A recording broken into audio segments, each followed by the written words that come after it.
Obrigado. Gente,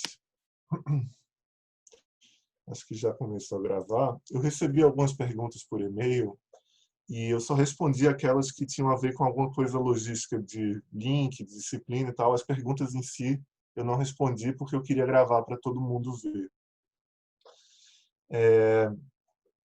Eu vou começar das mais diretas para umas mais complicadas um pouco. Então, alguém me perguntou o que é um caso esporádico, qual a diferença entre caso isolado e caso esporádico, o que é um primo germano.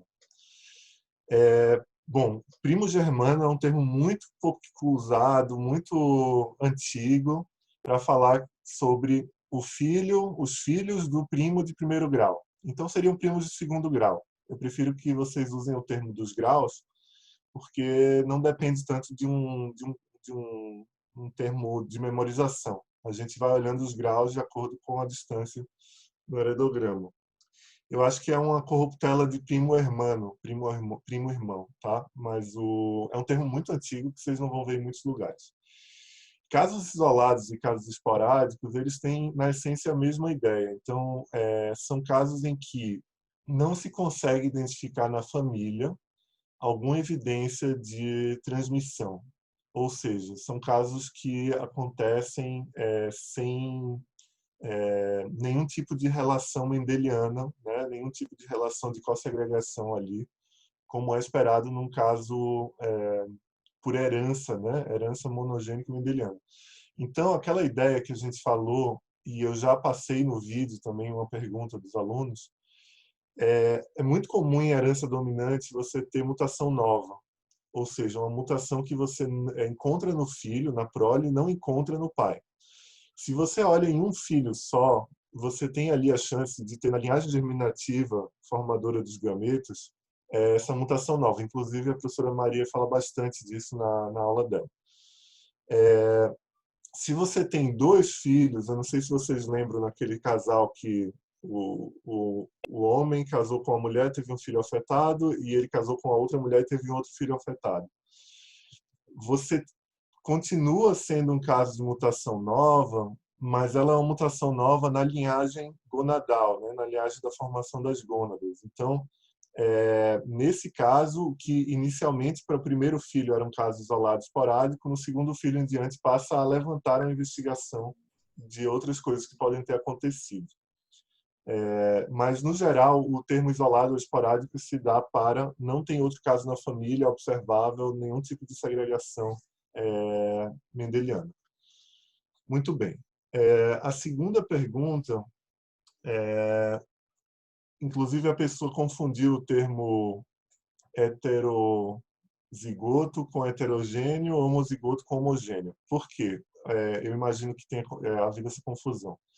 Porque existe um termo chamado heterogeneidade genética e heterogeneidade alélica. Né? A heterogeneidade genética de locus é quando você tem a mesma doença sendo causada por alterações em mais de um gene. E isso é muito comum quando você observa uma mesma via que participa de uma determinada função. Então, por exemplo, na nossa aula a gente dá o exemplo de surdez. Surdez de origem genética pode ser causada por genes diferentes, porque você tem um sistema mecânico, né, de vibração a partir da audição, e depois você tem um sistema neurológico ali. E aí, vários problemas de desenvolvimento dos dois sistemas podem causar o mesmo fenótipo, que é uma redução na acuidade auditiva.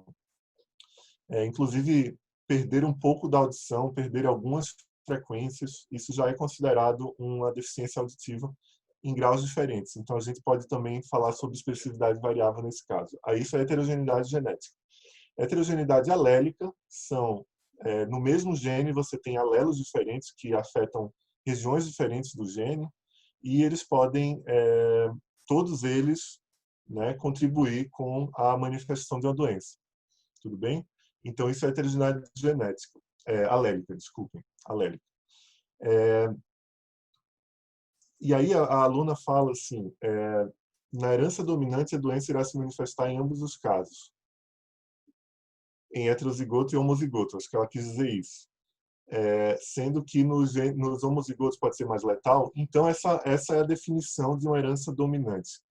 A definição da herança dominante é quando apenas um alelo alterado, um alelo patogênico, é suficiente para você observar o fenótipo de doença, né? O fenótipo que você está interessado em estudar. E aí, na dominância pura, na dominância clássica, você observa que o heterozigoto, portanto, então você tem o homozigoto para referência, né? O wild-type, selvagem, normal. O heterozigoto já manifesta a doença e o homozigoto também manifesta a doença originalmente no mesmo nível, nada muito pior. E aí eu falei para vocês de alguns casos de herança dominante, como, por exemplo, a acondroplasia, em que o heterozigoto já manifesta a doença, então é clássico dominante, mas o homozigoto ele tem um grau piorado.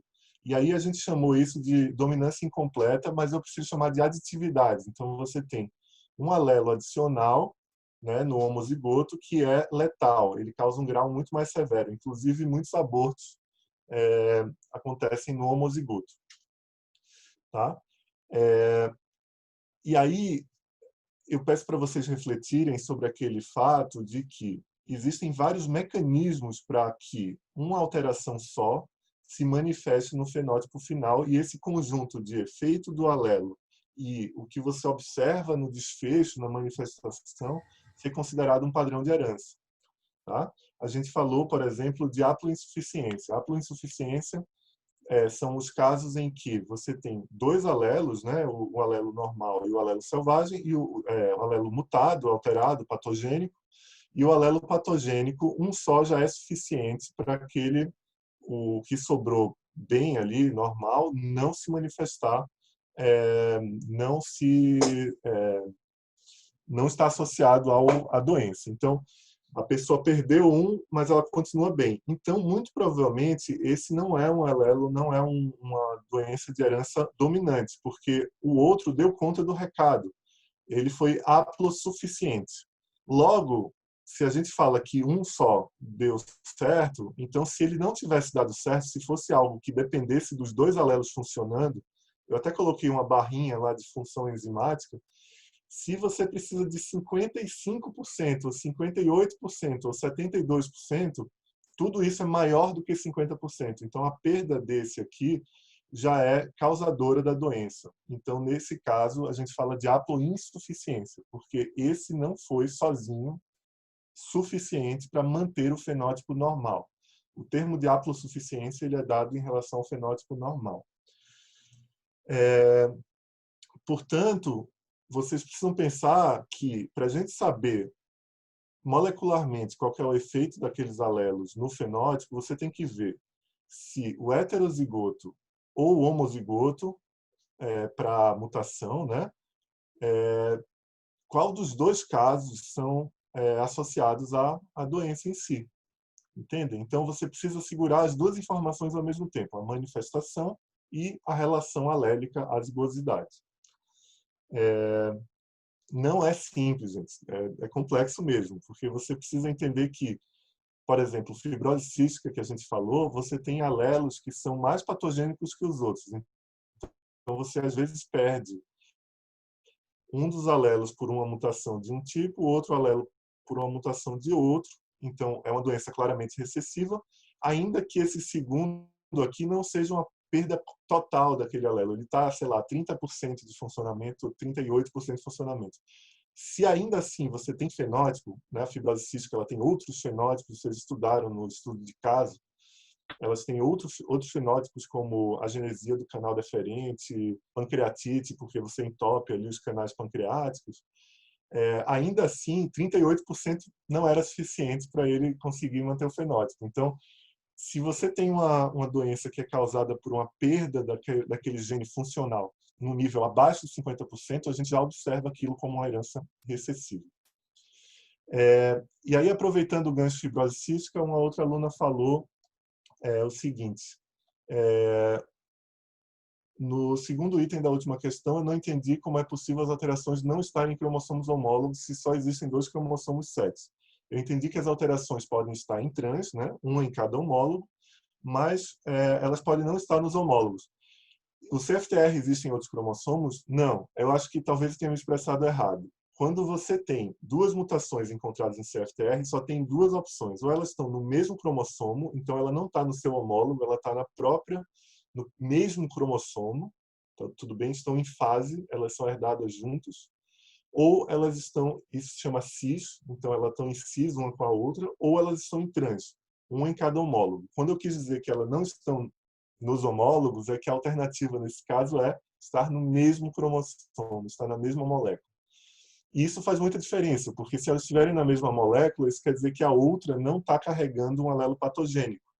Então, você tem um portador ali de duas variantes no mesmo cromossomo, mas o outro, o CFTR, está normal ali, dando conta do recado muito bem. Então, fechar essa relação em onde estão os dois alelos, se está em heterozigose composta, ou se eles estão em fase ali, em cis, é muito importante. Eu entendi que ela esperava assim, se não está nos homólogos, onde estaria? Está no mesmo cromossomo, tudo bem? É que a gente não pode nem chamar de cromátide de irmã, porque cromátide de irmã é algo que surge ali no momento da replicação, mas seria na própria molécula.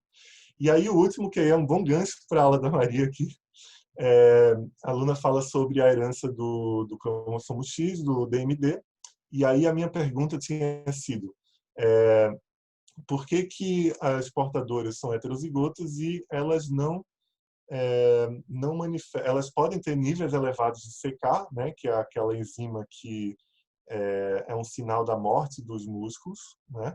Você, quando começa a matar os músculos, você libera isso no sangue, e mesmo assim ela não manifesta necessariamente o fenótipo. Então, isso tem a ver com o fato de mulheres inativarem aleatoriamente o cromossomo X, a aula da professora Maria.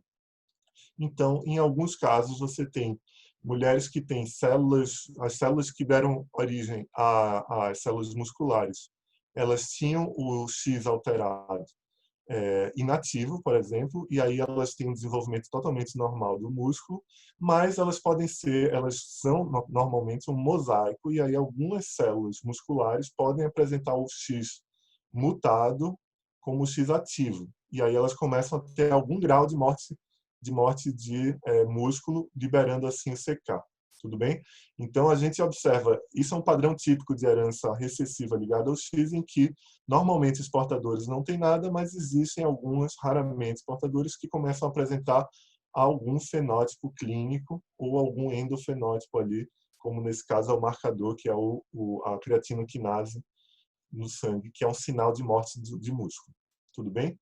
Então, era isso que eu queria tirar de dúvidas. Desculpa, Maria, por tomar 20 minutos aqui da sua aula, mas é bom que isso fica gravado para todo mundo depois assistir. Aí a gente põe lá no canal. Tá bom?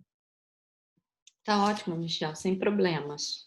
Eu agradeço e, gente, aproveitem porque a Maria é super expert nos assuntos aqui e ela vai ajudar vocês a entenderem bastante bem.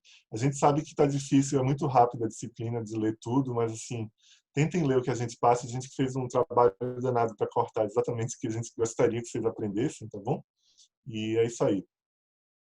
Boa aula para Obrigada, vocês. Michel. Michel, realmente tem 16 pessoas participando, ou seja, estamos nós dois, são 14 alunos. É, Realmente pode ser a dificuldade de entrar num programa novo, mas uma coisa que também pode diminuir essa quantidade de pessoas que estão entrando, que como eu gravei a aula, e deve ter pessoas que têm dificuldades pessoais de poder estar entrando, elas optaram por, como a aula está gravada, elas conseguirem não precisar assistir aqui ou assistir depois, ou ter assistido antes, né? Às vezes elas acabam pode ser. tendo, como você já mesmo me disse, não tendo quantidades eletrônicos o suficiente para que mais do que uma pessoa ou várias pessoas estejam conectadas ao mesmo tempo. Então, elas, como veem que a aula foi suficiente, né? E acabam, então, utilizando outro horário para assistir aquelas aulas é, gravadas. A uma aluna É aqui mais falou pela que questão. isso, de acesso. Isso. Bom, mas o fato é que a gente está tentando fazer o melhor possível, que é gravar e jogar no YouTube, jogar os áudios e jogar as aulas e é isso aí. A gente vai ficar disponível por e-mail também para responder dúvidas. Provavelmente eu vou fazer sempre assim, como eu fiz hoje, que é reunir as dúvidas num momento só e responder de uma vez. Ok. Entendi. Eu entendo que no Meet é mais fácil entrar, porque vocês já estão acostumados, mas É, o Zoom, ele automaticamente te leva para um aplicativo que você pode entrar, entendeu? é. Então, eu acredito que com o tempo, talvez mais pessoas entrem, ou então na próxima aula que eu vou dar, as pessoas já estejam acostumadas. Ou então eu até passo para o Meet, se for necessário na próxima aula que eu vou dar, não nessa próxima segunda, na outra quinta, né? É. É, Minha recomendação para todo mundo que está entrando pela primeira vez no Meet, no Zoom, é que vale muito a pena ter ele instalado, porque eu tenho certeza que alguns professores vão preferir ele. Então, se esse é o momento para começar, eu acho que já é bom.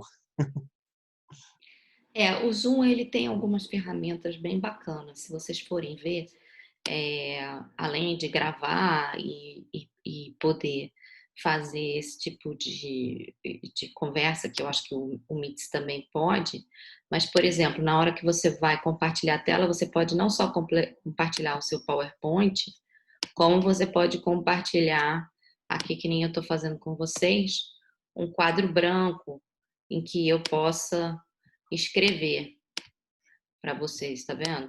Alguma coisa. Então, se eu quero dar uma aula, eu posso aqui escrever no quadro branco e vocês podem interagir comigo no quadro branco. Então, por isso que ele traz essas vantagens. A outra coisa que vocês podem fazer também no Zoom, que traz algumas vantagens, você pode ir no seu nome, por exemplo, e você pode levantar sua mãozinha, fazer uma pergunta, se você quiser fazer, né? Isso também facilita. Se você for aqui no seu nome ao lado, você pode levantar uma mãozinha e eu sei que você está querendo perguntar alguma coisa. Além dessa interação no próprio quadro branco, que não só eu posso escrever, mas como vocês podem escrever no meu quadro e fazer uma pergunta específica. Dá para fazer isso Legal. também. É bem bacana. É. Bom, Eu então, vou deixar vocês à vontade, tá bom? tá Qualquer bom, coisa dá obrigada, mesmo. Michel. Tchau, tchau, gente. Até mais. Pessoal, então, para resolver esse problema da entrada no Zoom, eu queria dizer que vocês. Eu vou pedir para o. Eu vou escrever aqui o meu e-mail, mas vou pedir para o Michel também deixar disponível. Qualquer problema, qualquer pergunta que vocês tenham sobre, ou que os outros alunos, se você tiver contato, vocês podem mandar para esse meu e-mail também, se vocês tiverem de pergunta sobre a aula. Eu sou professora do Departamento de Genética e Biologia Evolutiva. Eu trabalho com evolução dos genes novos e trabalho com a inativação meiótica do cromossomo X, e trabalho bastante com evolução. Então, eu vou dar aula hoje para vocês sobre inativação do cromossomo X e sobre imprinting, que é um assunto que é da minha área de pesquisa, e também vou dar aula na próxima quinta-feira sobre evolução para vocês, que é uma área também que eu trabalho. Então, a primeira coisa que eu queria dizer é que, já pensando, a gente vai fazer uma atividade na aula de quinta-feira, e é uma atividade de evolução e bactérias e uso de antibióticos. E para isso, eu vou precisar que vocês tragam um material para a aula, para vocês poderem fazer uma prática. Isso vai ser na quinta-feira que vem, a gente vai deixar tudo anunciado na página. Qual é esse material? O material é que eu vou precisar que vocês tragam para a aula, para a gente poder fazer essa atividade, grãos de feijão, grãos de arroz e grãos de milho. Caso você não tenha um dos 3 grãos em casa, por exemplo, tem gente que não tem milho, normalmente arroz e feijão costuma ter, né? Então, não é uma quantidade grande de grãos, são poucos, mas se você não tiver de milho, você pode usar algum outro grão, não tem problema. Pode ser de lentilha, pode ser qualquer outra coisa. Pode ser castanha do Pará, pode ser uva passa, qualquer coisa, na verdade, que a gente possa simular diferentes níveis, diferentes tipos de bactéria, tá certo? E a gente vai fazer um exercício uma prática que a gente chama prática, ela não é uma prática, ela é uma prática em sílico, ela é uma prática que a gente chama lúdica, que é uma prática que a gente usa um exercício para a gente poder entender um pouco melhor a matéria. Mas eu vou deixar avisado aqui e já é avisado na página também que vocês vão a quantidade específica de cada tipo de grão que a gente vai precisar, ok? A segunda coisa é que o que eu separei para fazer a gente fazer da aula hoje, vocês conseguiram acessar as aulas do YouTube, tanto a de inativação do X quanto de imprinting?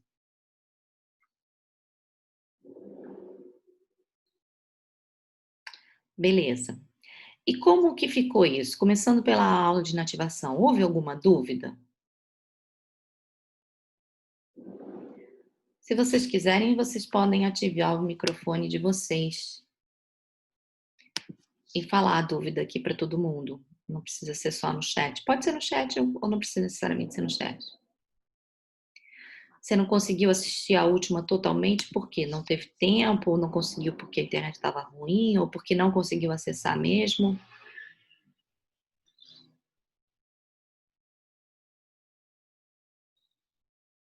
Porque a ideia que a gente traz de deixar essas aulas disponíveis, né, no canal de YouTube, porque a aula fica mais acessível, primeiro no YouTube. A segunda coisa é que a gente oferece a oportunidade da pessoa, se ela não consegue assistir a aula durante a aula, que a gente deu um tempo de 2 horas para as pessoas assistirem, porque não tem um computador ou está com outras tarefas, eu já vou falar sobre essa hipótese do conflito genético, beleza. Se a pessoa não consegue acessar, ela pode, como a gente coloca disponível um dia ou 2 dias antes, a pessoa consegue usar outro tempo dela para tentar atender a aula. Então, eu vou abrir aqui, compartilhar minha tela e abrir a parte do conflito genético, que faz parte da aula de imprinting, né? Tentar explicar um pouco.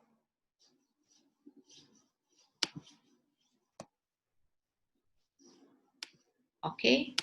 E aí a gente pega outras dúvidas que surgiram. Então, a parte do conflito genético, ela vem, né, dar umas hipóteses, porque, né, são muitos genes que foram descobertos que têm esse imprint genômico, né? E muitas pessoas perguntaram por que nem todos os organismos vivos têm imprint genômico, e os mamíferos são um deles, e uma das coisas, e tem bastante, o número, obviamente não é tudo nosso genoma, mas é um número que envolve um número de genes importantes, mais ou menos uns 100 genes pelo menos. Então, uma das questões é que por que a gente se pergunta por que evolui algum tipo de mecanismo, né, genético, e como ele surge, mas também por que ele evolui, no sentido de que se ele surge na natureza, por que ele aumenta de frequência, ele se fixa na população e todo mundo? Porque, na verdade, em evolução, o que acontece é, quando alguma característica surge, que ela tem algum tipo de determinação genética, ela pode surgir um indivíduo, e se ela for vantajosa, de alguma maneira, ela vai, então, ser passada para os seus descendentes com mais frequência, ou seja, esses indivíduos ou vão viver mais e vão deixar mais filhos, porque vivem mais, ou mesmo vão se reproduzir com uma maior velocidade, ou vão deixar o número de filhos, e esses filhos, de alguma maneira, vão ter alguma vantagem e vai passando assim para as próximas gerações, e com isso, essa característica vai aumentando de frequência na população, tá certo? Então, se você tem uma característica, por exemplo, que ela não é vantajosa, né, que te traz alguma doença ou te traz alguma característica que não seja tanto vantajosa quanto que os outros indivíduos que existem naquela população, o que vai acontecer, muito provavelmente, essa característica vai ser perdida às longas gerações. Somente se ela for vantajosa, ela vai acabar passando para as próximas gerações, e aí, de repente, todo mundo daquela população, daquela espécie, vai apresentar essa característica. Então, essa é a pergunta: por que evolui genes imprintados? E aí, Quando se for estudar um dos genes imprintados, que é esse GF2, que é um hormônio de crescimento chamado Insulin-like Growth Factor. Então, ele não é uma insulina, mas ele parece uma insulina, por isso é insulin-like. É um growth factor, ou seja, é um hormônio de crescimento. E ele é o 2, existe um 1, e o 2 está muito envolvido com o crescimento embrionário, né? A gente tem muitos hormônios de crescimento ao longo da nossa vida, mas o 2 está envolvido com o crescimento embrionário. Então, o que acontece? E quando se for estudar esse gene propriamente dito e a parte do conflito, do imprint dele, foi se estudar em camundongos. No caso de camundongos, existe não só um gene que está imprintado, que é o GF2, que é o produtor do hormônio, mas como receptor deste hormônio, que é um outro gene que produz esse receptor, que também é uma proteína. Viu-se que em camundongos, esses dois genes estão imprintados, mas eles estão imprintados de maneira diferente, ou seja, o próprio IGF-2 ele fica desligado, né, ou seja, metilado na cópia que veio da mãe, e ele fica ligado, sem metilação, na cópia que veio do pai. Enquanto que o receptor, ele, ao contrário, ele está ligado na cópia que veio da mãe e desligado na cópia que veio do pai. Então, a hipótese que surgiu do crescimento, que a ideia é que você, na hora que está gerando um indivíduo, seja ele, no caso de camundongos, em ninhadas, né, que vem vários camundonguinhos, quanto para a gente mesmo, que normalmente a gente tem um filho por gestação,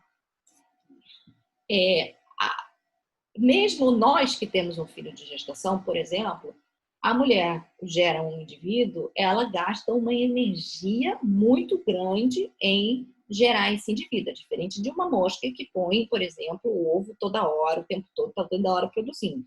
Nós, mamíferos, a gente gasta uma energia e um tempo muito grande na produção de um indivíduo, e os camundongos também fazem isso, principalmente porque eles têm ninhadas, ou seja, gestações com vários indivíduos. Então, obviamente, por exemplo, se eu estou preocupada, obviamente, com a gestação desse meu filho, mas ao longo da minha vida reprodutiva, eu posso ter vários filhos. Então, toda a energia que eu tenho, que eu uso, ela precisa ser dividida não só com a minha sobrevivência, mas com a sobrevivência dos meus filhos, tá certo? Então, a mulher, a fêmea, ela está preocupada com essa função, em dividir sua energia para seus diferentes filhos, porque eu sei que geneticamente todos esses filhos serão meus.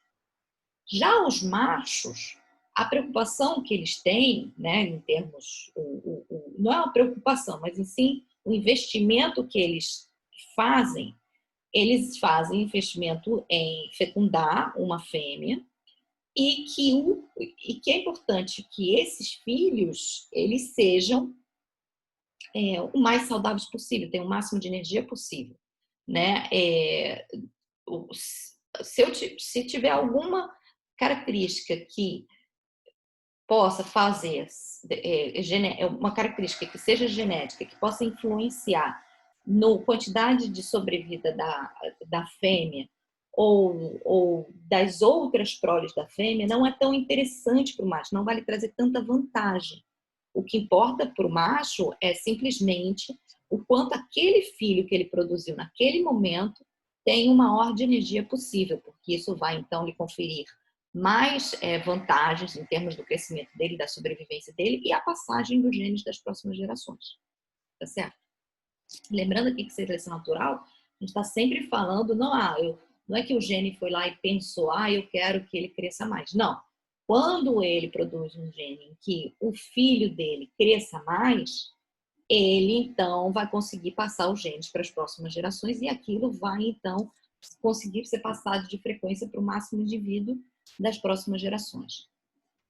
Então a ideia é que no camundongo e nós mamíferos, a fêmea tem essa divisão de recursos para toda a sua linhagem. E o macho não, ele vai investir na, na, no uso do recurso o máximo possível para aquela sua prole, tá certo? Porque ele não sabe quem é que vai, ele não tem a garantia de que vai ser que a próxima ninhada daquela fêmea, ou o próximo filho daquela fêmea vai ser dele também. Enquanto a mulher, ela tem certeza que a próxima ninhada ou próximos filhos vão ser geneticamente deles também, entendeu? Então, esse exemplo desse gene é um exemplo que ele se encaixa muito bem nessa hipótese de conflito. Aliás, foi por causa desse gene que veio essa hipótese de conflito, que é o seguinte: quando então a gente pega um camundongo e muta a cópia do receptor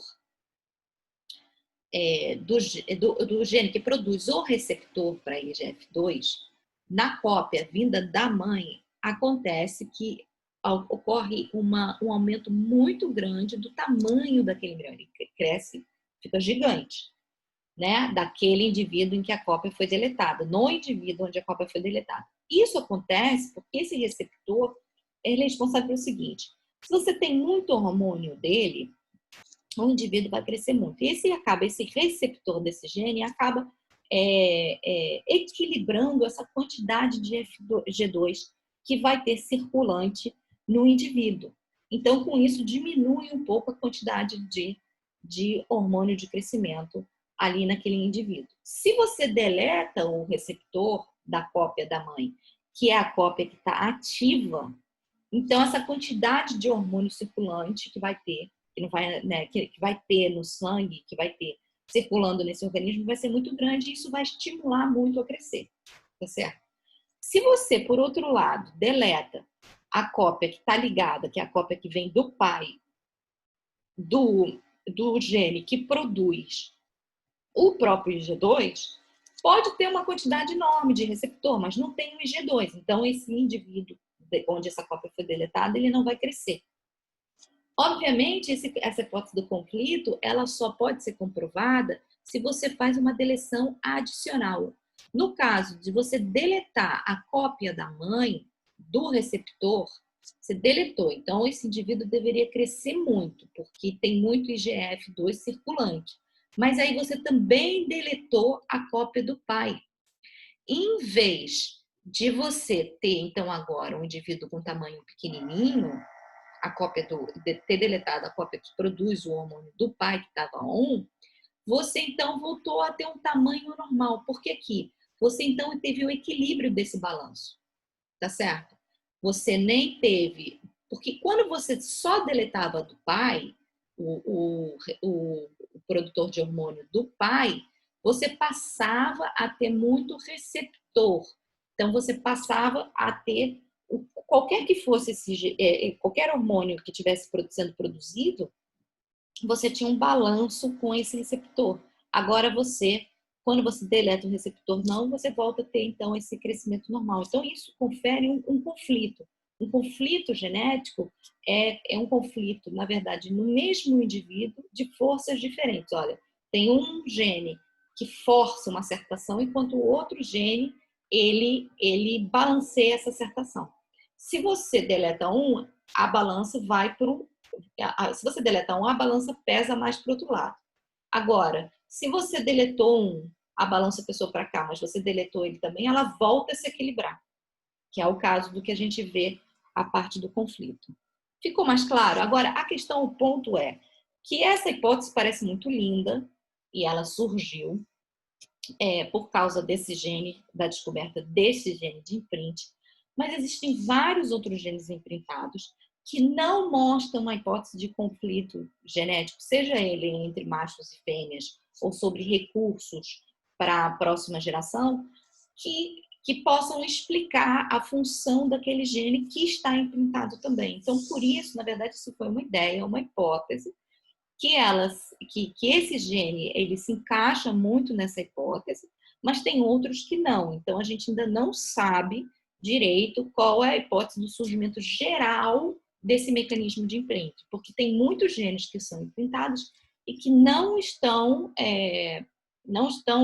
vão de acordo com essa hipótese, não teria opção nenhuma para essa hipótese de conflito. Como a ciência é uma ela é um conhecimento em andamento, se fazem ainda muitas pesquisas sobre entender a evolução dos mecanismos de imprinting, tá certo? A gente vai falar, isso já é um pouco para dar uma ideia de que a gente tem uma visão, principalmente na área médica, das questões que aparecem, elas são genéticas, a gente lida muito focando na doença, no fenótipo da doença, no fenótipo normal, e o que acaba é que a gente precisa também ter uma visão evolutiva sobre como a genética acontece, tá certo?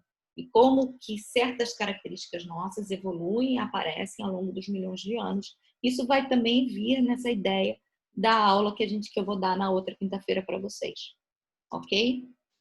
Então eu vou descompartilhar, parar de compartilhar. Eu não estava compartilhando, né? Eu achei que eu estava compartilhando. Vocês conseguiram entender?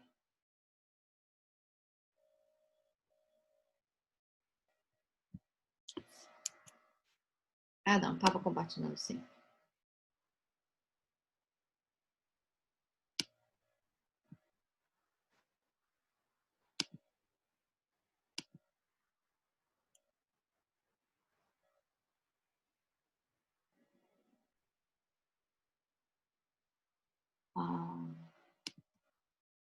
Deixa eu ver aqui.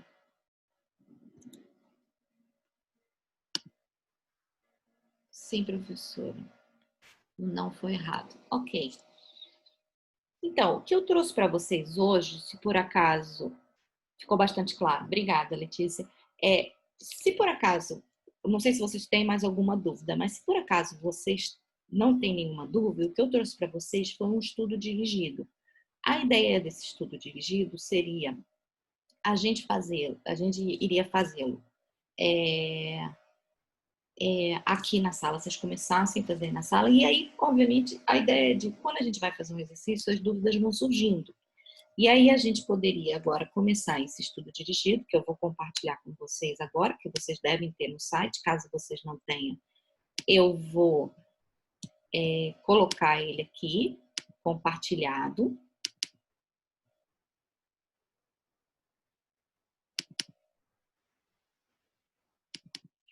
Ele está aqui. São basicamente 6 perguntas, acho que são isso. 6 perguntas envolvendo as duas partes da matéria, que é a inativação do cromossomo X e o imprinting genômico, dos quais a gente poderia, olha, são 10h49, a gente podia até tentar vocês darem uma olhada até as 11h20. E, obviamente, se surgir alguma dúvida até as 11h20, a gente pode discutir aqui. Mas a partir das 11h20, a gente começar, então, pelo menos algumas dessas questões, conversar e discutir sobre as dúvidas que vocês têm. Que tal? Pode ser?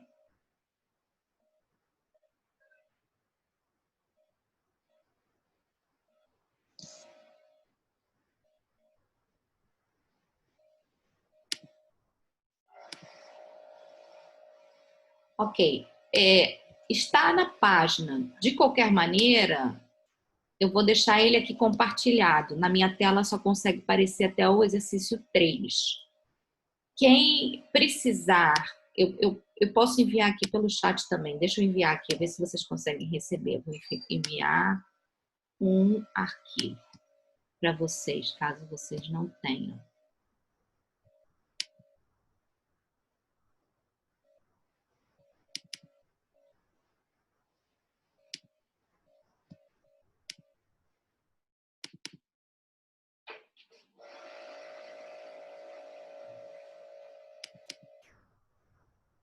Tá? Eu estou enviando o arquivo aqui. Caso vocês não tenham, vocês podem baixar o próximo. Vocês não tenham conseguido baixar na página, vocês podem conseguir baixar o próximo do próprio programa, ok?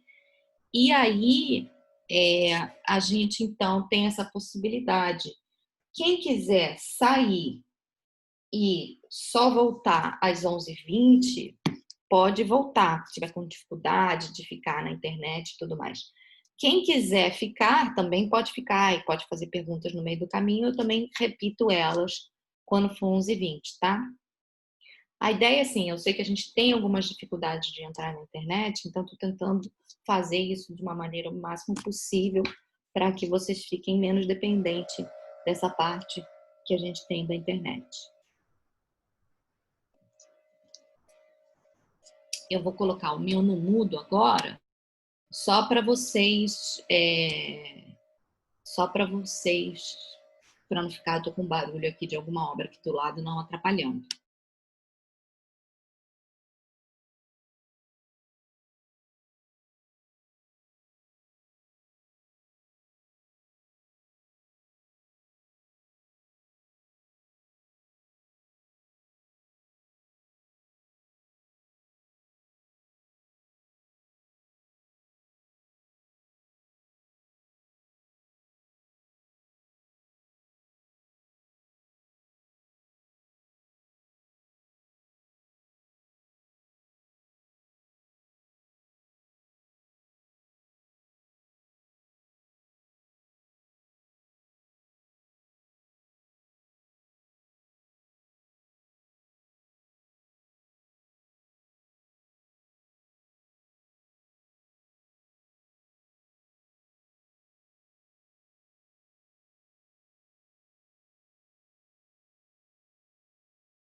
Deixa eu só fazer uma pergunta. Quando eu coloco aqui o meu stop vídeo para o screen share de vocês, para de compartilhar a tela aqui, ou só para a minha carinha? Quando eu faço isso aqui, ó.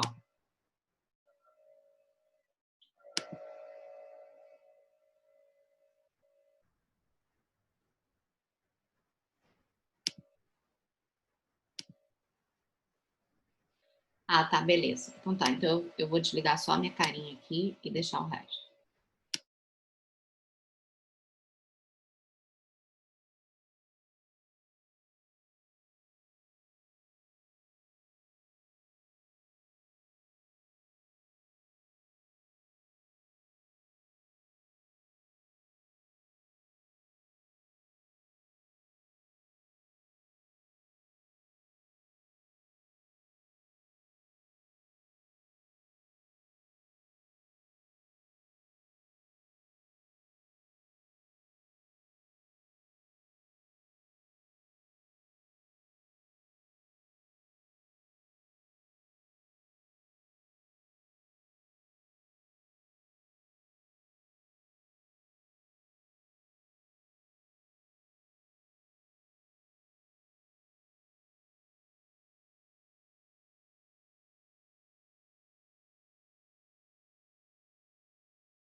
Olá, pessoal. Tudo bem? Já estou de volta. Então, conseguiram fazer até qual exercício? Qual que vocês tiveram dúvida? Como é que tá?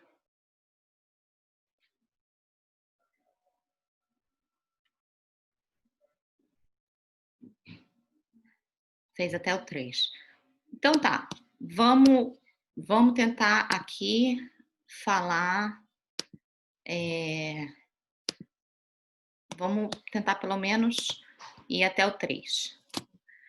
Vamos lá, o primeiro exercício.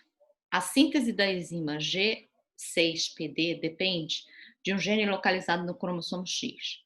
Como você explica que homens e mulheres normais apresentem os mesmos níveis da enzima?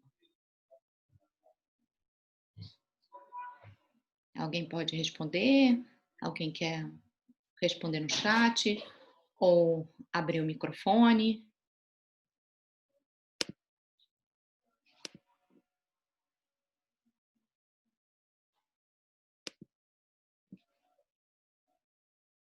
Baseado na aula que vocês tiveram, qual o que vocês acham que por que isso acontece?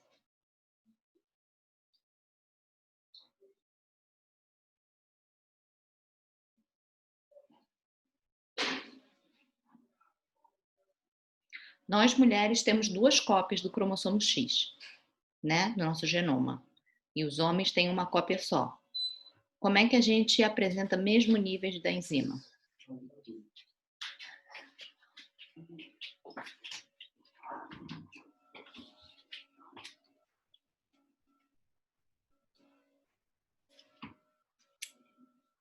Como diz meu pai, não precisa responder todo mundo ao mesmo tempo, pode ser um de cada vez.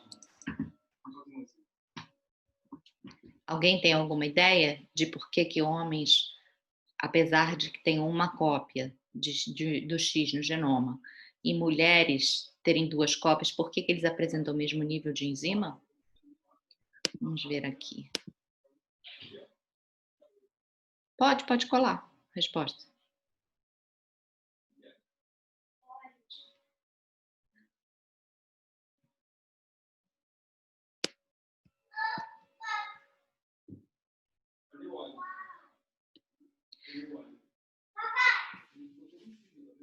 Então, isso. Só um minutinho, pessoal. Só um minutinho.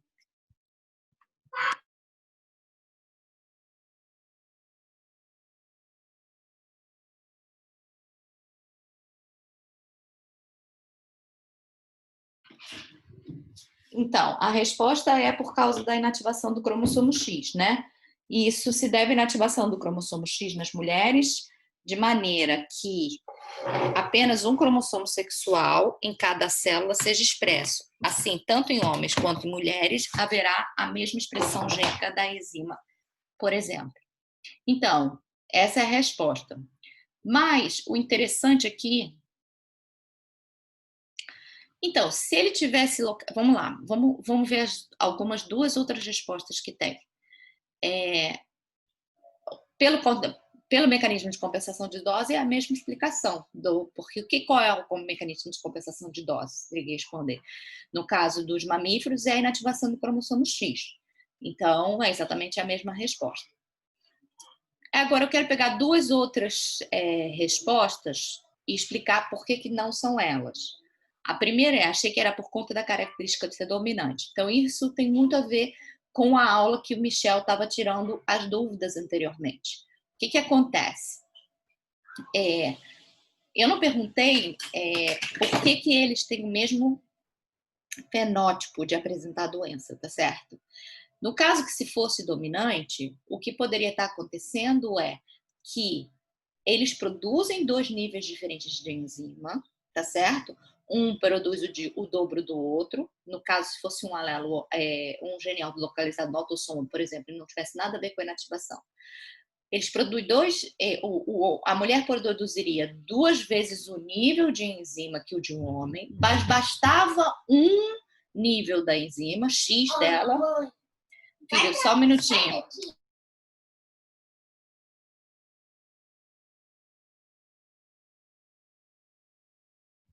Eu também tenho filhos e eles estão no momento, desculpa a interrupção. Veja se aqui no quarto a minha internet não é tão boa, então por acaso se falhar vocês me avisam.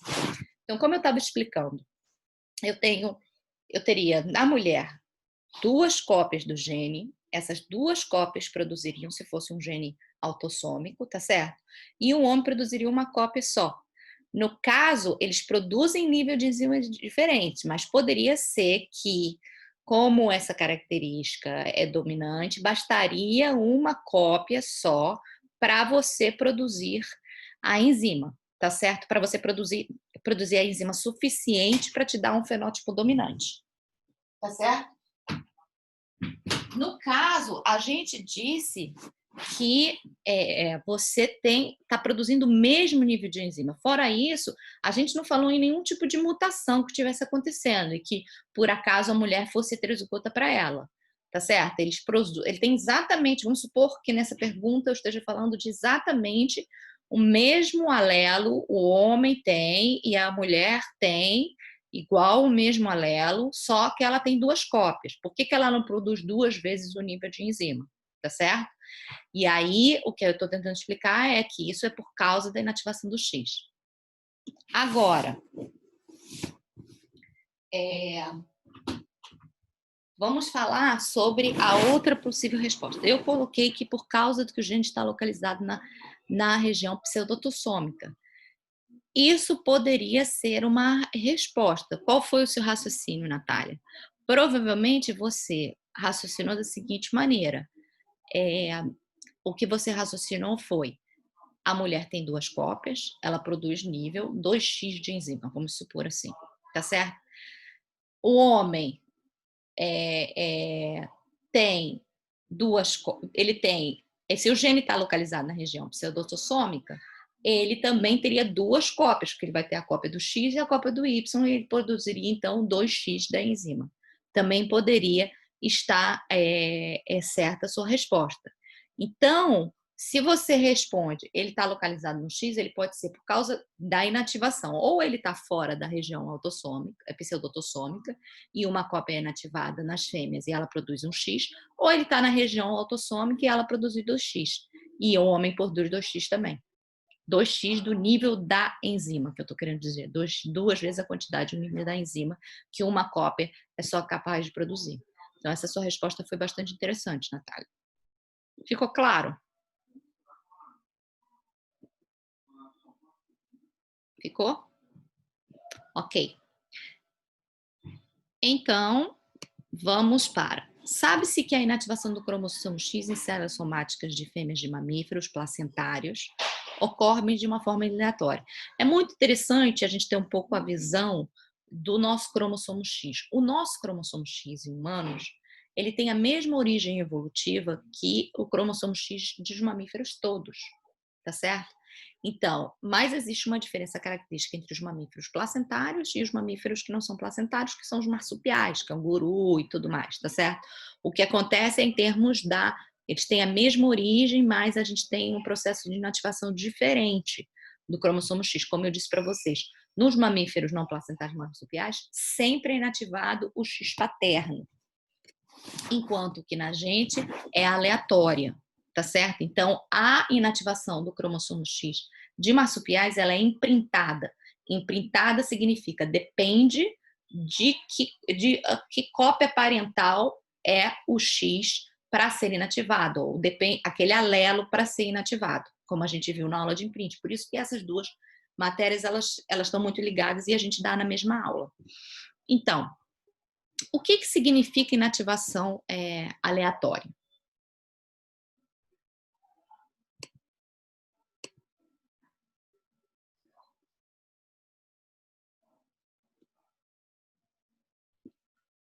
Alguém quer falar? O que a gente entendeu? Eu vou aqui compartilhar a aula em que a gente fala aqui da inativação aleatória.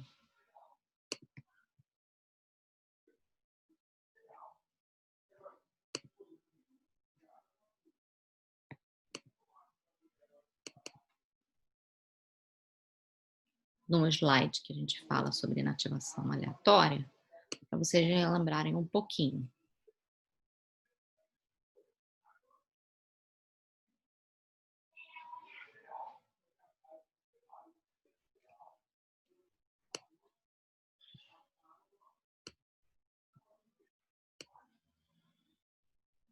Então, olhando aqui para esse desenho, o que vocês conseguem ver da inativação aleatória? Vocês podem me dizer sobre isso? O que vocês responderam?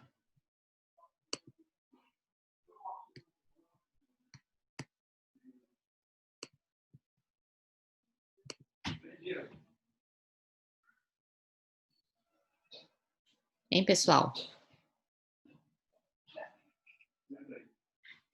O que acontece? Você é um indivíduo que é uma fêmea, tá certo?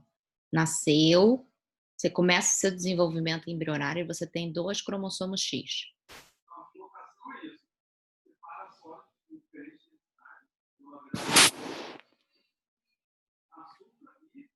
Alguém chegou a responder essa pergunta? Professora, tem 3 respostas no chat.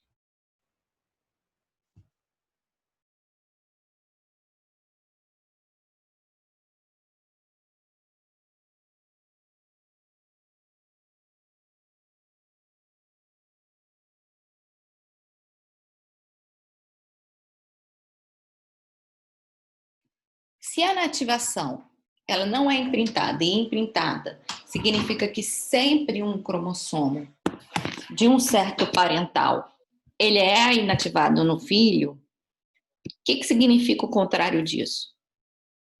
Que é o aleatório. Estão me ouvindo, pessoal? O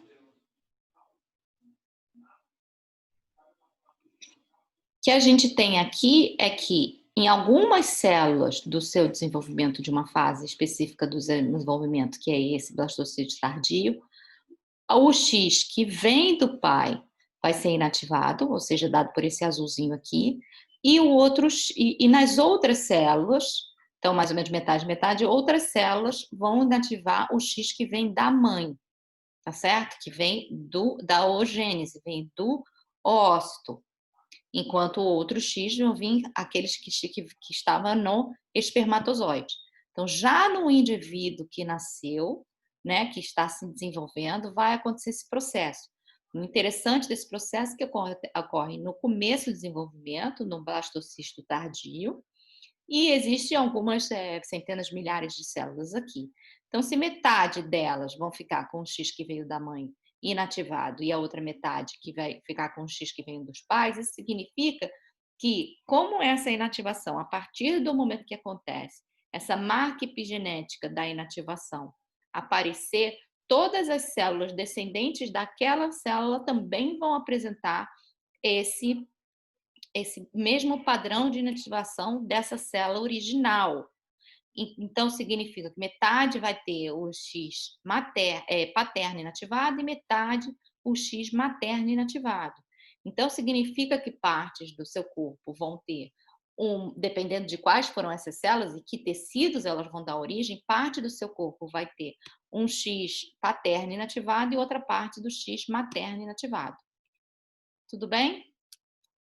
Isso é que é a inativação aleatória, que é contrária da imprintada. Explique por quê, e tenha relação com isso. Também explique por que o fenótipo de pelagem malhada de felinos revela que a inativação do cromossomo X em células somáticas de fêmeas de mamíferos placentários ocorre de forma aleatória. Então, isso vem daquele slide que a gente está falando aqui.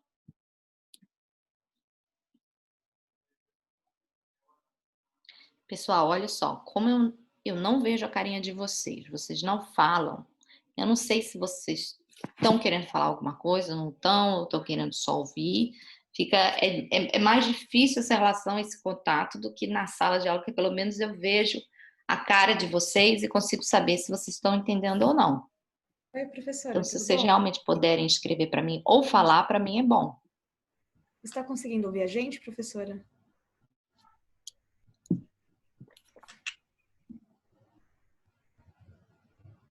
Professora, você está conseguindo ouvir? Tô. Tá? A gente estava respondendo no chat essa questão. Ah, tá. Eu não vi. Meu chat não apitou. Ah, tá bom. Mamíferos placentados, qualquer um do cromossomo X, tanto de origem materna quanto de origem materna, pode ser inativado na célula. Significa que a inativação coração aleatoriamente de uma célula para outra. Coloquei que quando ocorre a inativação aleatória do X, tanto em homens.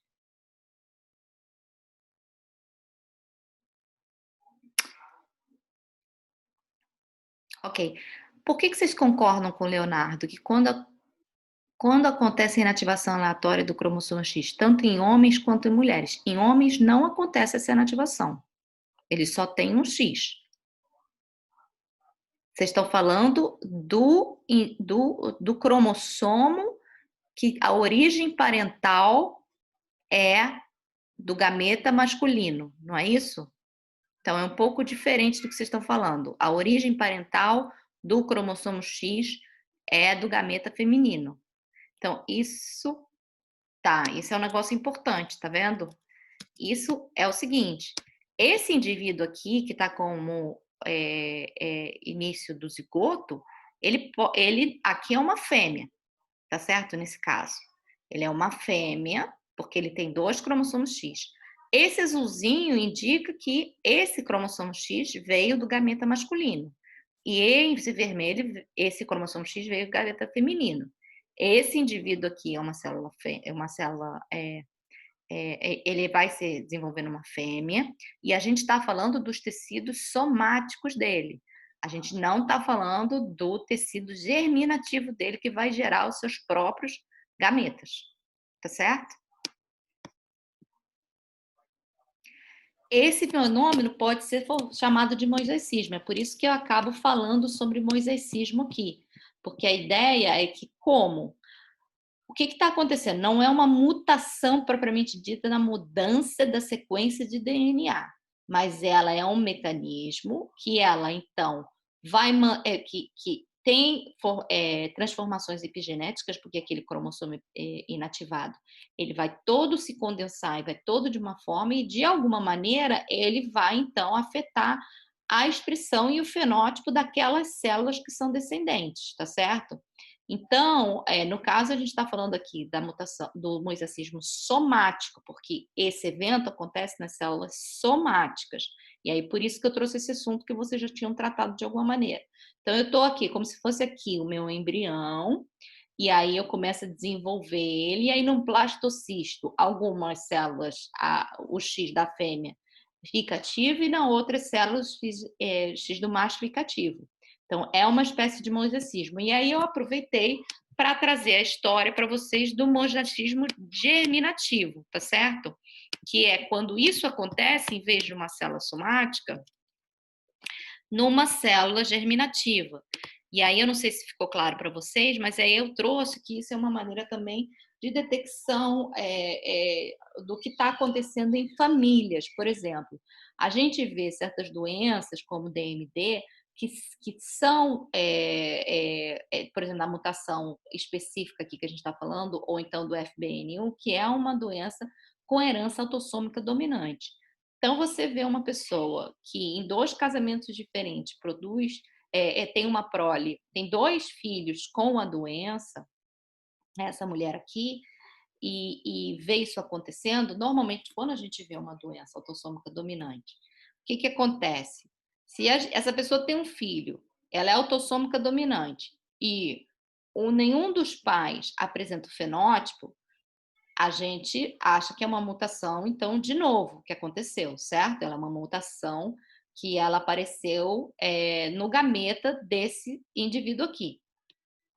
E aí, o que acontece? Num dos pais, claro, né? Como a gente sabe que essa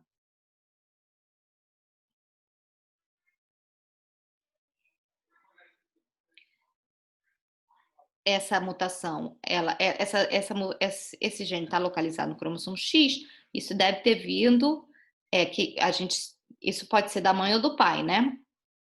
Porque se ela for dominante, mas se ela for recessiva, só pode ser da mãe. Aí, o que acontece? A gente acha que é uma mutação de novo, então a chance desse evento acontecer é muito raro.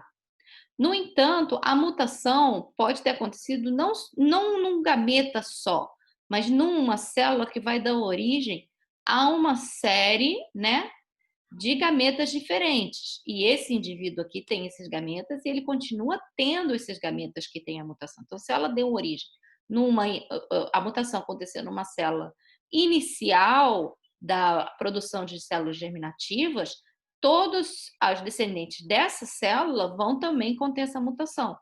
Por isso que a chance se for um caso de mosaícismo germinativo, a chance do outro indivíduo dele ter um outro filho com a mesma síndrome, a mesma doença, é grande.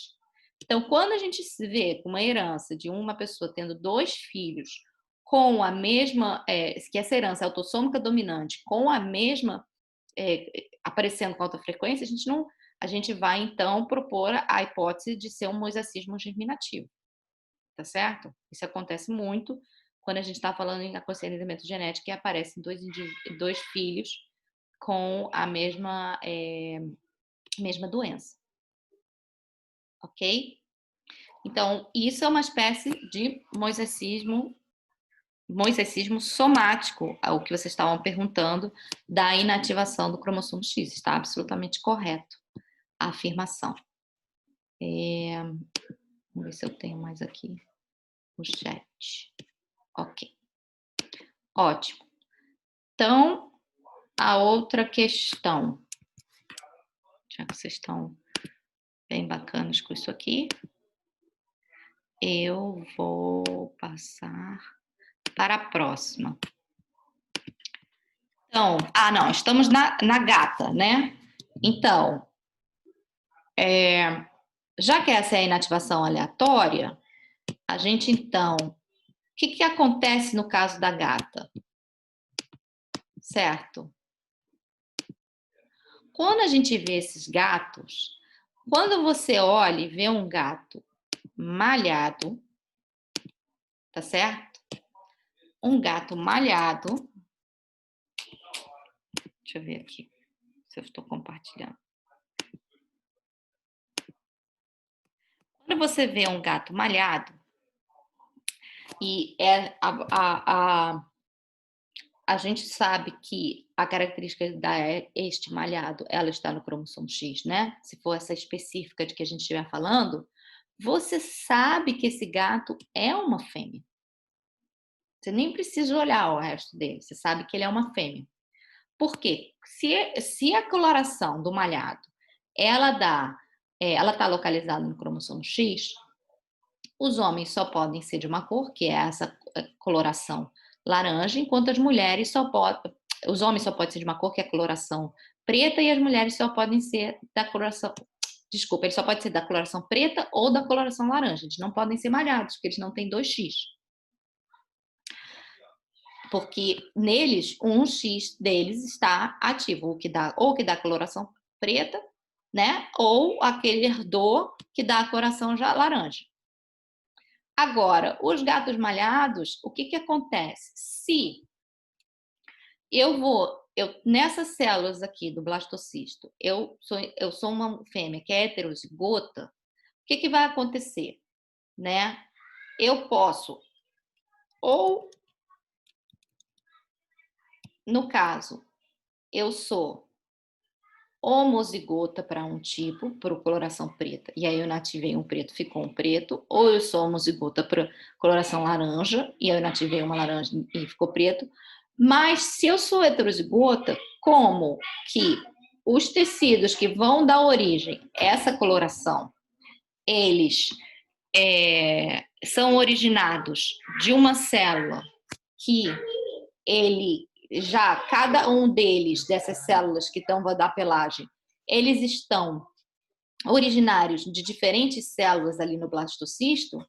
Quando, então, eu inativo um cromossomo X, eu vou dar origem a um conjunto de células iguais a ele, que no caso aqui seria nessa mancha laranja aqui, eu teria, então, essas células, a célula que deu origem a essas células aqui, ela era, o X que foi inativado é o X coloração preta, e o contrário do outro lado.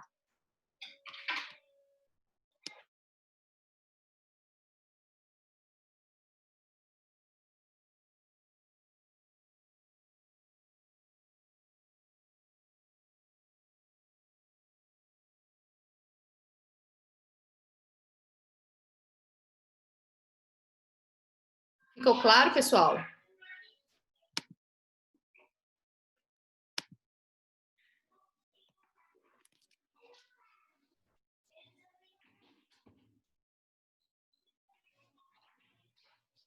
Ficou claro?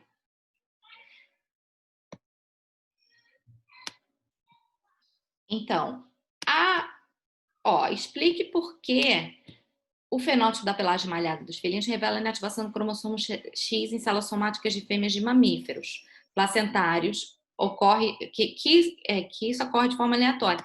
Então, esse é um exemplo claro exatamente dessa propriedade do mosaicismo, quer dizer, a inativação aleatória do cromossomo X leva ao mosaicismo das células, tá certo? Em termos do fenótipo que elas vão apresentar.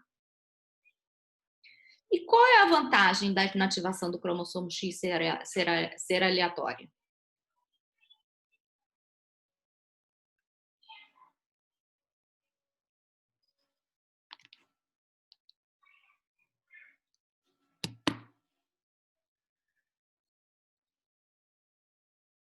Pensamos em termos evolutivos. É possível que o cromossomo X às vezes carregue uma mutação patogênica.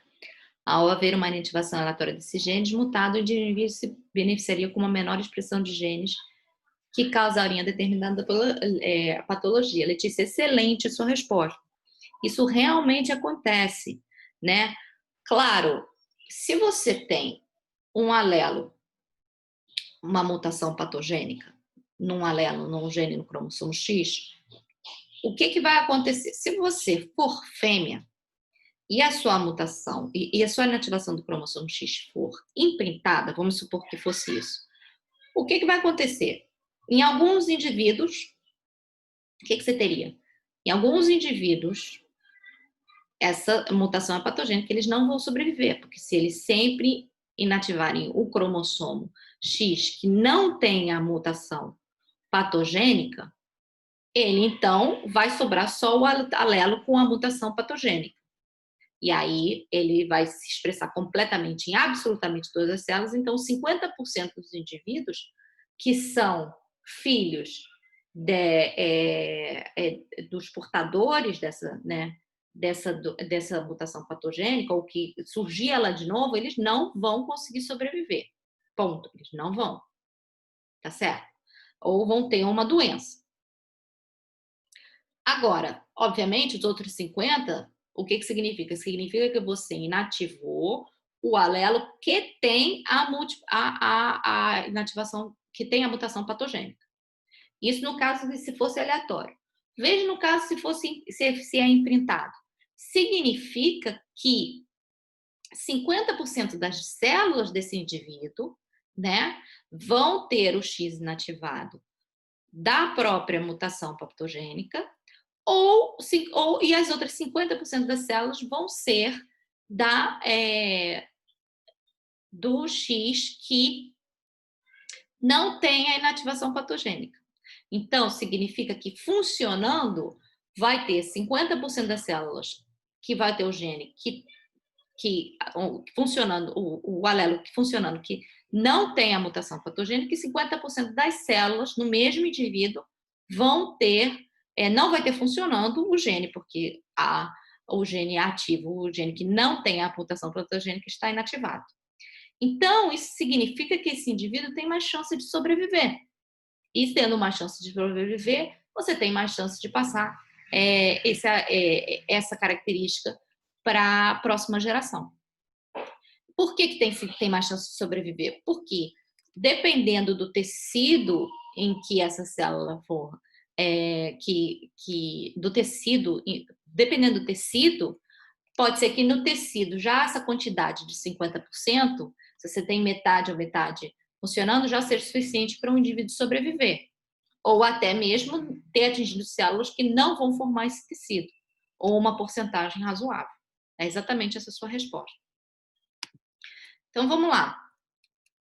A terceira. Tudo bem até aqui? Vamos ver se a gente consegue pelo menos chegar até a terceira, né? Deixa eu ver aqui como estamos. Se tem alguma coisa no chat. Beleza. Vamos para a terceira. Se uma mulher normal tem um único X ativo em suas células somáticas, como você explica que uma mulher com cariótipo 45X tem alterações fenotípicas? O que é uma mulher com cariótipo 45X? Eu não sei se vocês já chegaram a ter aula de cariótipo, eu acredito que não, mas eu cheguei um pouco a falar na aula, né?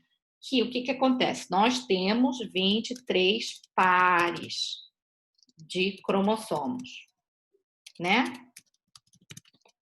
Certo? O que significa isso? A gente tem 22 pares autossômicos e um par sexual. Tá certo? Então, os homens, eles são o quê? Se eu tenho 22 pares, eu tenho 44 cromossomos, eu tenho 46 cromossomos e eu sou XX. Tá certo? Isso é uma mulher, eu sou XY, homem. E a mulher tem 46 cromossomos, sendo que ela é XX. Tá? Ok? Então, se eu tenho 45 cromossomos, tá certo? Significa que eu estou falando, e eu tenho um X, significa que eu sou X0. Quem sabe me dizer quem é, quando a gente diz 45 cromossomos X, ou 45 cromossomos X0, que síndrome é essa? Alguém se lembra do ensino médio? Quem já ouviu falar? Síndrome de Turner, exatamente. Então, bom, vamos pensar aqui. Se a pergunta é a seguinte, deixa eu colocar aqui, compartilhar minha tela. Aí, não.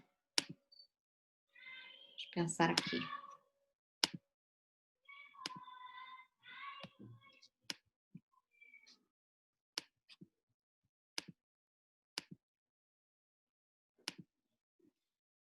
Então, vamos usar aqui a telinha.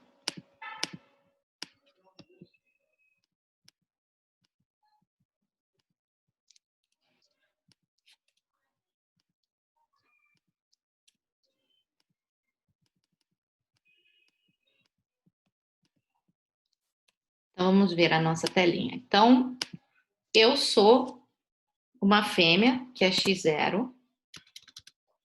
A fêmea normal é XX, né? E o homem é XY. Eu sou, na espécie humana X0, síndrome de Turner, eu tenho que ser uma fêmea, porque é o cromossomo Y que contém o fator de determinação sexual. E é isso que determina se um indivíduo é macho. Senão, ele se desenvolve como fêmea. Esse fator de determinação sexual se chama SRY. Vocês provavelmente vão ouvir falar. Então, é muito interessante uma aula sobre determinação sexual em humanos, porque explica que você pode ter o gene do cromossomo Y faltando, mesmo sendo um indivíduo XY. E se ele for mutado, então você não vai desenvolver o fenótipo de macho. Se você tem o cromossomo, o gene SRY funcionando no cromossomo Y, mas algum dos genes da cascata de determinação sexual aqui também não funcionar, você pode chegar a ter um indivíduo, que é o que a gente chama de hermafrodita, que tem uma mistura de sexos, e assim por diante. É muito interessante saber a fisiologia e a genética por trás disso. Mas voltando. Bom, o que acontece? Vamos ficar aqui só nas fêmeas, tá certo? O que acontece numa fêmea normal? Eu tenho nas células um X inativado e um X ativo, certo? Bom, a pergunta é, se eu sou uma fêmea X0, como é que é o processo de inativação? Ele vai e conta o número de X que existem e diminui 1, e esse é o número de X que ele vai, então, inativar, tá certo? Então, se eu for um indivíduo XXX, ele vai deixar um ativo e os outros inativos, certo? Tudo bem? Bom, se eu tenho um cromossomo X, ele vai contar, diminui 1, então ele não vai ativar ninguém, ele vai deixar ele ativo, tá certo? E, bom, então, todos esses genes aqui do XA, aqui numa fêmea normal, vai estar funcionando, e esses genes aqui do A normal vai estar funcionando. Por que que eu, então, tenho um fenótipo, que é o da síndrome de Turner? Alguém sabe me explicar?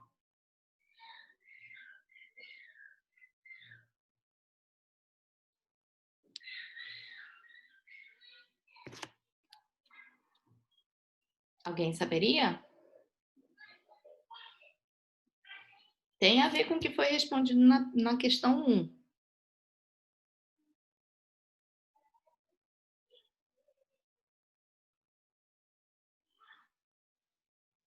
Deixa eu ver aqui. Porque eles têm genes que escapam à inativação. Muito bem. Então, o que acontece? Se vocês forem ver, só para a gente terminar aqui.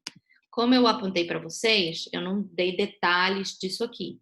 Mas existem regiões da evolução do nosso cromossomo X e da diferenciação do cromossomo X e Y.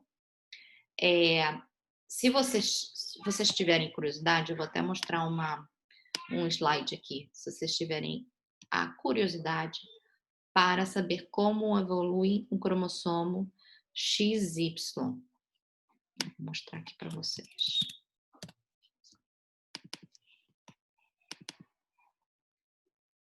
Estão vendo na minha tela?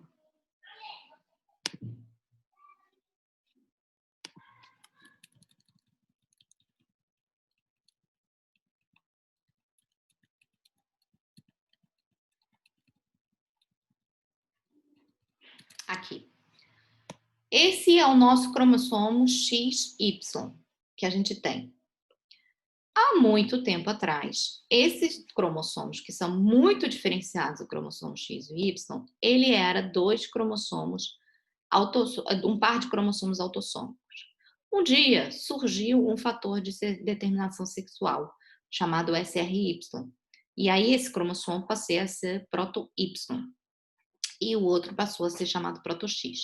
O que acontece é que nesse cromossomo, então, foram acumulando genes, nesse mesmo homólogo aqui, foram acumulando genes que são benéficos para os machos e às vezes maléficos para as fêmeas.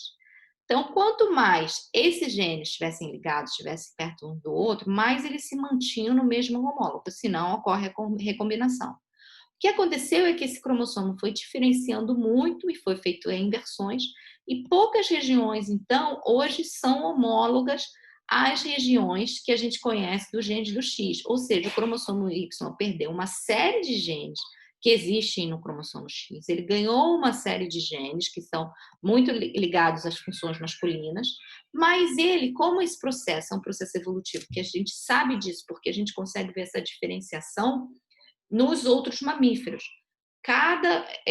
À medida que o tempo foi evoluindo, o cromossomo foi diferenciando mais ainda. Então, os nossos cromossomos sexuais, eles têm essa evolução de ter vindo de um cromossomo autossomo na evolução dos mamíferos, e isso tem mais ou menos 200 milhões de anos. Quase 200 milhões de anos. O que acontece? No nosso cromossomo humano, tem uma região aqui chamada pseudoautossômica, que ela ainda tem exatamente o mesmo gene homólogo no cromossomo X e no cromossomo Y. Isso corresponde a uma porcentagem significativa desses genes aqui. Além disso, mesmo que não seja na região pseudoautossômica, que é na região que eu tenho exatamente um parzinho de homólogo, igualzinho, o mesmo gene, eu tenho genes que existem no cromossomo X e cromossomo Y em locais diferentes, mas eles ainda são homólogos, ou seja, têm a mesma centralidade. Então, combinando essas duas regiões, eu tenho, então, 15% dos genes que escapam à inativação. Se eu tenho um gene que escapa à inativação, o que vai acontecer aqui? Vai acontecer simplesmente que nos indivíduos X, então, no indivíduo, que se eu escapo à inativação para os genes que escapam à inativação, vocês estão vendo o meu quadro agora? Ai, desculpa, vocês não estavam vendo. Então, eu vou voltar aqui e vou dar a explicação rapidinho de novo. Desculpa, porque eu estava compartilhando a outra tela.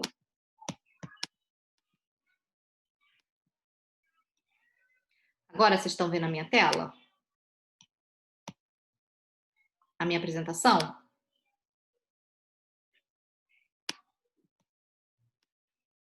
Estão conseguindo ver? Então, na evolução dos cromossomos sexuais, se vocês não estão conseguindo, me avisa, por favor.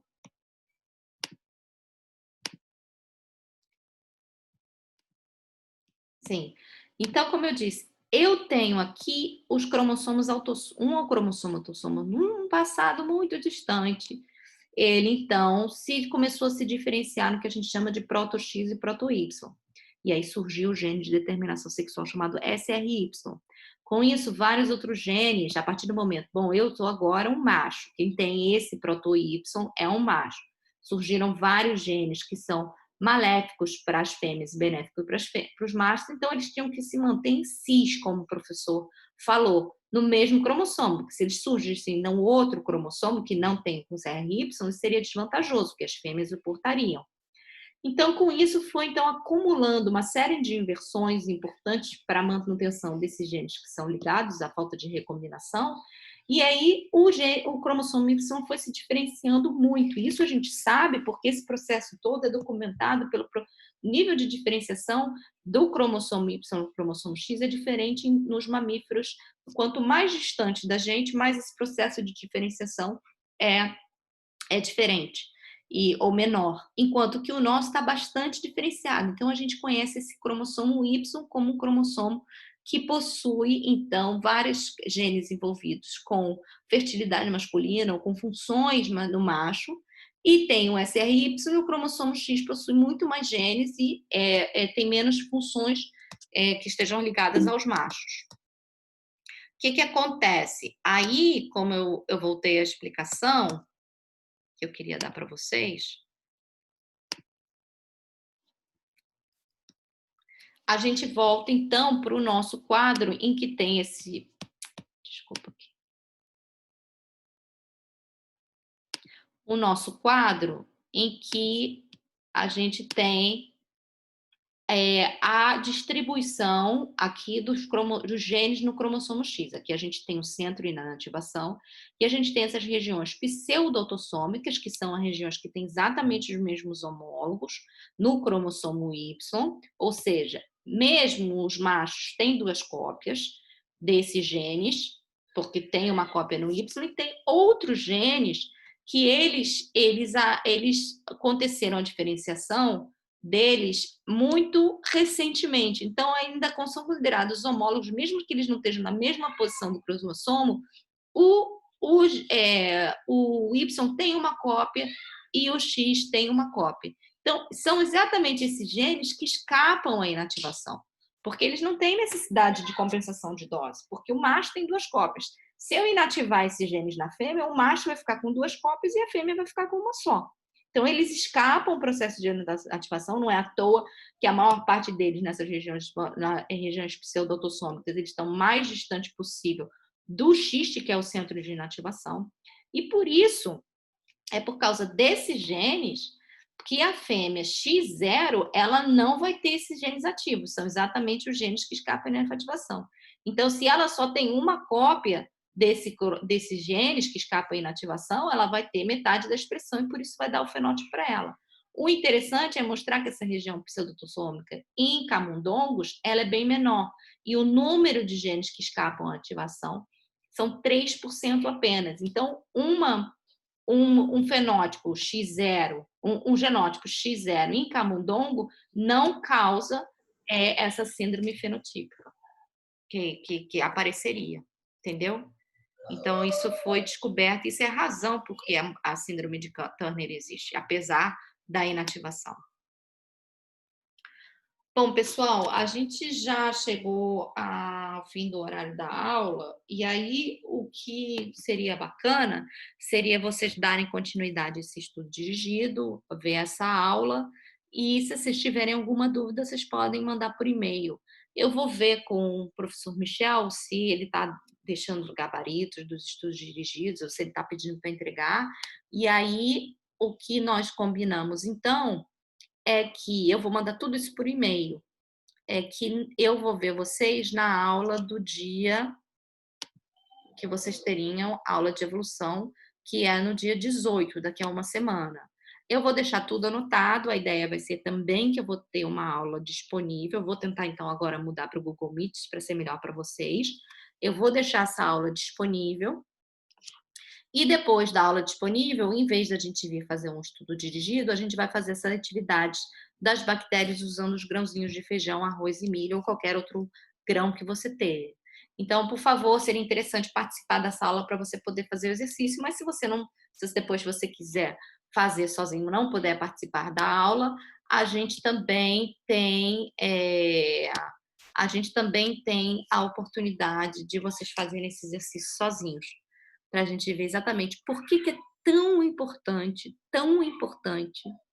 você não perder, não perder uma dose do antibiótico. Não só, tipo, tomar um antibiótico para controlar a bactéria por todos os dias recomendados, mas também não deixar pular nenhuma dose do antibiótico. A gente vai ver isso em termos de seleção natural, de por que isso é importante, além de falar de evolução como um todo. Vejam bem, essa vai ser a única aula de evolução que vocês vão ter, provavelmente, no curso de vocês inteiros. Então, se surgiu alguma dúvida de evolução, se vocês querem saber mais sobre o assunto, venham a essa aula ou assistam.